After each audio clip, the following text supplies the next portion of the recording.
Important concept है अगर आप डिजिटल इलेक्ट्रॉनिक्स में फ्लिप फ्लॉप्स, रजिस्टर्स और काउंटर्स के टॉपिक को समझना चाहते हैं तो फ्रेंड्स वीडियो को पूरा देखें, क्योंकि अगर ये कॉन्सेप्ट आपको क्लियर हो जाता है तो अपकमिंग लेक्चर्स को समझना आपके लिए बहुत ही ईजी हो जाएगा। तो फ्रेंड्स जल्दी से वीडियो को लाइक कर लें और चैनल को सब्सक्राइब कर लें अगर अभी तक आपने सब्सक्राइब नहीं किया है तो, और बेल आइकन को प्रेस करें ताकि आपको लेटेस्ट नोटिफिकेशंस मिलती रहें। तो चलिए स्टार्ट करते हैं विद लैचेस।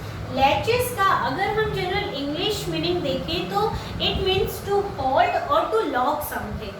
बट अगर हम बात करें डिजिटल इलेक्ट्रॉनिक्स में तो latch is a sequential circuit. Sequential circuit हमने लास्ट वीडियो में भी देखा था कि सीक्वेंशियल सर्किट्स वो सर्किट्स होते हैं जिनमें करंट आउटपुट डिपेंड करता है आपका current input as well as the past output. तो लैचेस में भी जो करंट आउटपुट आपका होगा वो डिपेंड करेगा कि आप प्रेजेंट में क्या इनपुट अप्लाई कर रहे हैं और पास्ट में आपका क्या आउटपुट था, इसीलिए इसे सीक्वेंशियल सर्किट की कैटेगरी में रखा जाता है। नेक्स्ट, लैच को बेसिक स्टोरेज एलिमेंट भी कहा जाता है और इसे हम यूज़ करते हैं 0 और 1 को स्टोर करने के लिए, क्योंकि यहाँ पर हम सिर्फ दो ही एलिमेंट 0 और 1 को स्टोर कर रहे हैं, इसलिए इसे बाइस्टेबल मल्टी वाइब्रेटर भी कहते हैं। नाउ लैच को असिंक्रोनस बाइस्टेबल डिवाइस भी कहा जाता है। असिंक्रोनस मीन्स यहाँ पर जो लैच का सर्किट है वो कॉन्टिन्यूसली आपके इनपुट्स को चेक करता है और जैसे ही इनपुट्स चेंज होते हैं कॉरेस्पॉन्डिंग आउटपुट आपको मिल जाता है। यहाँ पर हम इनपुट्स को कंट्रोल नहीं करते हैं कि कब आपके इनपुट्स के अकॉर्डिंग आउटपुट चेंज हो, और कोई क्लॉक पल्स का कॉन्सेप्ट यहाँ पर नहीं यूज़ होता, इसीलिए लैच को असिंक्रोनस बाइस्टेबल डिवाइस भी कहा जाता है। लैचेस आपके दो टाइप के हो सकते हैं, SR latch using NOR gate और SR latch using NAND gate. पहले हम देखते हैं SR latch using NOR gate. तो पहला जो क्वेश्चन यहाँ पर आता है वो है कि SR लैच क्यों कहते हैं हम इसे। SR लैच मीन्स यहाँ पर हमारे पास दो इनपुट्स हैं R and S, R for reset and S for set। Digital electronics में कोई भी सर्किट आपका या तो सेट स्टेट में हो सकता है या फिर रीसेट स्टेट में हो सकता है। तो यहाँ पर इस केस में जब हम S इक्वल्स टू 1 देंगे तो आपका output Q is equals to 1 होगा। It means circuit set state में है। सिमिलरली जब R इक्वल्स टू 1 होगा तो आउटपुट Q 0 होगा और हम कह सकते हैं कि सर्किट रीसेट स्टेट में है। तो चलिए अब हम देखते हैं कि कैसे इनपुट्स के अकॉर्डिंग आउटपुट चेंज होगा यहाँ पर और कैसे लैच को हम as a memory element use कर सकते हैं। तो केस फर्स्ट कंसीडर करते हैं केस 1। केस 1 में हम मान लेते हैं S equals to 0, R equals to 1 और इन वैल्यूज के लिए हम चेक करेंगे कि आउटपुट Q और Q बार क्या होंगे। तो चलिए वैल्यूज को हम सेट कर देते हैं। R is equals to 1, S is equals to 0। क्योंकि यहाँ पर हम NOR गेट्स यूज कर रहे हैं तो हम NOR गेट की टेबल लिख लेते हैं A, B, और NOR गेट क्या होता है आपका A और B complement. Okay, with A और B आपके पास कॉम्बिनेशन हो सकते हैं 0, 0, 0, 1, 1, 0 एंड 1, 1, और NOR गेट का आउटपुट क्या होगा 0 और 0, 0, बट कॉम्प्लीमेंट के बाद आउटपुट 1, 0 और 1, 1, बट आफ्टर कॉम्प्लीमेंट 0, 1 और 0, 1, बट आफ्टर कॉम्प्लीमेंट 0, सिमिलरली 1 और 1, 1, but after complement it will be 0. So this is the truth table for NOR gate. इसे हम यूज करेंगे यहाँ पर। तो चलिए चेक करते हैं। When R equals to 1, जब गेट 1 के लिए फर्स्ट इनपुट 1 है, और टेबल से हम देख सकते हैं कि NOR गेट में जब भी एक इनपुट 1 होता है आपका आउटपुट 0 होगा, दूसरा इनपुट चाहे 0 या 1 कुछ भी हो। तो यहाँ हम कह सकते हैं कि R1 है, मीन्स G1 गेट का एक इनपुट 1 है तो आपका आउटपुट 0 होगा, मीन्स Q 0 होगा। अब ये आउटपुट यहाँ से फीडबैक चेक किया है गेट G2 के लिए, तो यहाँ पर एक इनपुट 0 है, दूसरा इनपुट भी 0 है और इस केस में आउटपुट क्या होगा 1। ओके, तो देखिए जब r equals to 1 s equals to 0 है, इस केस में हमें q इक्वल्स टू मिला 0 और q bar is equals to 1। तो चलिए अब हम ये चेक करते हैं कि ये जो आउटपुट यहाँ पर हमारा आया है ये सेव हुआ है या नहीं, और लैच को हम as a memory element use कर सकते हैं या नहीं। तो ये चेक करने के लिए हम दोनों वैल्यूज को s और r इनपुट्स दोनों को रिमूव कर देते हैं, मीन्स दोनों वैल्यूज को हम 0 सेट कर देते हैं। अब हम चेक करेंगे कि q और q बार की क्या वैल्यू आती है।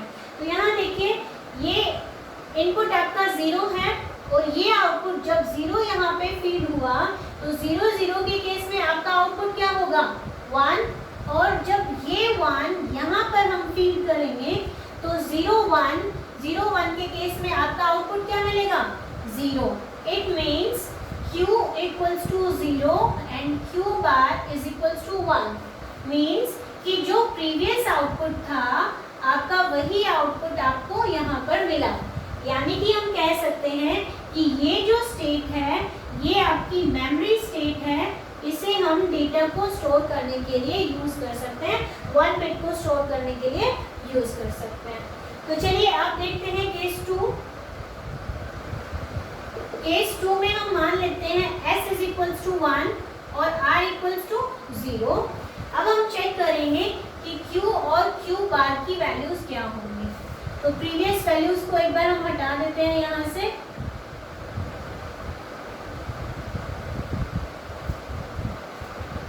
इस केस में s इज इक्वल्स टू 1 और r इक्वल्स टू 0 है, तो हम यहाँ से देखेंगे जब एक इनपुट हमारा 1 है तो नोर गेट का आउटपुट आपका 0 होगा, चाहे दूसरा इनपुट आपका 0 हो या 1 हो। और जब ये 0 यहाँ से हम फीडबैक करेंगे गेट G1 में, तो यहाँ पर आपको क्या मिलेगा, फर्स्ट इनपुट 0, सेकेंड इनपुट 0, 0 0 के केस में आउटपुट क्या होगा 1। तो जब हमने s इक्वल्स टू 1 दिया, r इक्वल्स टू 0 दिया, तो q हमें मिला 1 और q बार मिला हमें 0। क्लियर? अब हम चेक करते हैं कि क्या ये डेटा हमारा सेव हुआ या नहीं। इसको चेक करने के लिए हम सेव s को भी 0 रखते हैं और r को भी 0 रखते हैं। s भी 0 है आपका और r भी 0 है। अब हम चेक करेंगे कि यहाँ पर s आपका 0 है और ये आउटपुट जब यहाँ पर फीडबैक होगा 1, और हमें पता है कि अगर एक भी इनपुट 1 है तो आउटपुट आपका क्या होगा 0, और जब ये 0 यहाँ से हम फीडबैक करेंगे G1 गेट में तो आउटपुट आपको क्या मिलेगा 0 0 के केस में आउटपुट आपको क्या मिलेगा 1। इट मीन्स यहाँ पर हमें मिला q is equals to 1 and q bar equals to 0। Same output जो हमें s इक्वल्स टू 1 और r इक्वल्स टू 0 के केस में मिला था। इट मीन्स ये जो स्टेट है हमारी ये मेमोरी स्टेट है, इसे हम डेटा को सेव करने के लिए यूज कर सकते हैं। क्लियर? अब हम नेक्स्ट केस देखते हैं, केस 3। ये केस थोड़ा ध्यान से देखिएगा क्योंकि थोड़ी सी कंफ्यूजन यहाँ पर हो सकती है आपको, बट अगर अच्छे से देखेंगे ध्यान से तो वो कंफ्यूजन भी नहीं रहेगी। इस केस में हम मानते हैं s इज इक्वल्स टू 1 और r इक्वल्स टू 1। अब हम चेक करेंगे कि q और q बार की वैल्यूज क्या होंगी। प्रीवियस आउटपुट्स को हम हटा देते हैं और अब हम देखते हैं कि s इक्वल्स टू 1 और r इक्वल्स टू 1 के केस में q और q बार क्या होंगे। अब हमें पता है कि अगर नॉर गेट का एक भी इनपुट 1 है तो आउटपुट 0 होगा। यहाँ गेट G1 के लिए r इनपुट 1 है तो हम कह सकते हैं कि q 0 होगा। सिमिलरली S1 है G2 के लिए तो हम कह सकते हैं कि गेट G2 का आउटपुट भी क्या होगा 0। बट यहाँ देखिए q भी 0 है और q बार भी 0 है, q भी 0 है और q बार भी 0 है, बट ये इनवैलिड होता है क्योंकि अगर q 0 है तो q बार 1 होना चाहिए और q अगर 1 है तो q बार 0 होना चाहिए, तो इसीलिए हम इसे इनवैलिड स्टेट कहते हैं। अब चलिए देखते हैं कि अगर हम s और r की वैल्यूज को रिमूव कर देते हैं, मीन्स 0 सेट कर देते हैं, तो क्या आउटपुट मिलता है। तो यहाँ देखिए r equals to 0, s equals to 0, और जब हम इस q इक्वल्स टू 0 को यहाँ पर फीडबैक करते हैं तो G2 गेट के लिए दोनों इनपुट 0 0 है। 0 0 के केस में आपको आउटपुट क्या मिला यहाँ पर 1, और जब इस 1 को हम यहाँ पर फीडबैक करेंगे तो 0 और 1, 0 1 के केस में आपको आउटपुट क्या मिलेगा 0। तो देखिए जब 0 प्रीवियस आउटपुट था और s equals to 0, r equals to 0 हमने दिया, तो q इज इक्वल्स टू मेरा 0 and q bar is equals to मेरा 1। बट इस केस में हमने q की वैल्यू को पहले कंसीडर किया। अब आप चेक करते हैं कि अगर हम q बार की वैल्यू को पहले कंसीडर करते हैं तो क्या आउटपुट आता है। ओके, अब सपोज यहाँ पर r इक्वल्स टू 0 है, s इज इक्वल्स टू 0 है, एंड हम q बार की वैल्यू को पहले कंसीडर करते हैं। तो जब ये q बार की वैल्यू 0 यहाँ पर फीडबैक होगी तो G1 के दोनों इनपुट 0 0 हैं। 0 0 के केस में आउटपुट क्या मिलेगा 1, और जब ये 1 यहाँ पर फीडबैक होगा तो G2 के लिए एक इनपुट 0 है, एक 1 है, एक 0 एक 1 के केस में आउटपुट क्या मिलेगा 0। देखिए जब s equals to r equals to 0 था बट q बार की वैल्यू को हमने पहले कंसीडर किया, तो उस केस में q इज इक्वल्स टू मेरा 1 और q बार इक्वल्स टू 0। तो आउटपुट आपका चेंज हो रहा है यहाँ पर, but input as it is है। तो ये जो स्टेट है इसे हम नॉट यूज्ड स्टेट कहते हैं। लैच में इस स्टेट को हम नहीं यूज करते हैं क्योंकि कॉम्प्लीमेंट्री आउटपुट की प्रॉपर्टी यहाँ पर सेटिस्फाई नहीं होती है। So this is the concept behind the working of the latch, कि कैसे लैच को हम as a memory element use कर सकते हैं। तो चलिए फाइनल करते हैं ऐसा लैच की ट्रुथ टेबल को। ट्रुथ टेबल फाइनल कर सकते हैं with 2 inputs s and r, and यहाँ होगा आपका output with 2 variables we can have 4 combinations 0 0 0 1 1 0 and 1 1। 0 0 के केस में हमने देखा कि जो भी आपका प्रीवियस आउटपुट है वो एज इट इज सेव रहता है। जो भी प्रीवियस आउटपुट है that is as it is save when we give the input s equals to 0 and r equals to 0। तो इस केस में हम कह सकते हैं कि आपके आउटपुट में कोई भी चेंज नहीं है, नो चेंज, और हम कह सकते हैं कि it is the memory state. जो भी आपने पहले सेव किया है वो आपको एज इट इज मिलेगा। नाउ इन केस ऑफ 0 1, 0 1 के केस में q is 0 and q bar is 1।